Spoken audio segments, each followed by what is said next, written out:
பசுமையான வயல்களால் சூழப்பட்ட ஒரு சிறிய கிராமத்தில் பிரணவ் என்ற ஒரு சிறுவன் வாழ்ந்து வந்தான்.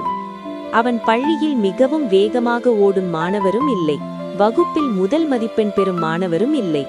புதியதாக ஏதாவது முயற்சி செய்தால் வெற்றி பெறுவதற்கு முன் அவன் பல முறை தவறி விழுந்து விடுவான். அதனால் தன்னால் முடியாது என்ற எண்ணம் அவன் மனதில் உருவாகத் தொடங்கியது. ஒரு சூடான மாலை நேரத்தில் கடினமான பள்ளி நாளுக்குப் பிறகு வீட்டருகிலுள்ள பெரிய ஆலமரத்தின் கீழ் பிரணவ் அமைதியாக அமர்ந்திருந்தான்.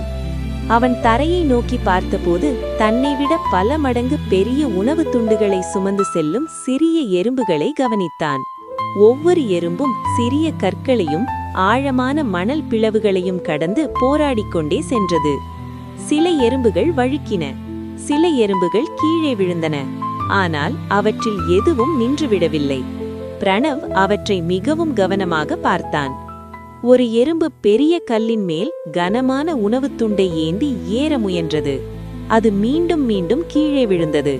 ஆனால் ஒவ்வொரு முறையும் அது தன் பாதையை சற்று மாற்றி மீண்டும் முயன்றது. பல முயற்சிகளுக்குப் பிறகு அது கல்லை தாண்டி தன் குடிலை நோக்கி முன்னேறியது. அந்த காட்சி பிரணவின் மனதில் ஒரு புதிய நம்பிக்கையை உருவாக்கியது. எறும்புகள் சிறியவைதான், ஆனால் அவற்றின் முயற்சி மிகவும் பெரியது. அடுத்த நாள் கடினமான கணித பிரச்சனையை எதிர்கொண்ட போது பிரணவுக்கு அந்த எறும்புகள் நினைவிற்கு வந்தன. இந்த முறை அவன் முயற்சியை நிறுத்தவில்லை. மெதுவாக அவன் முயற்சியின் பலன் தெரிந்தது. சிறிய எறும்புகளைப் போல தொடர்ச்சியான முயற்சியும் துணிவும் இருந்தால் எந்த பெரிய தடையையும் நாம் கடக்க முடியும்.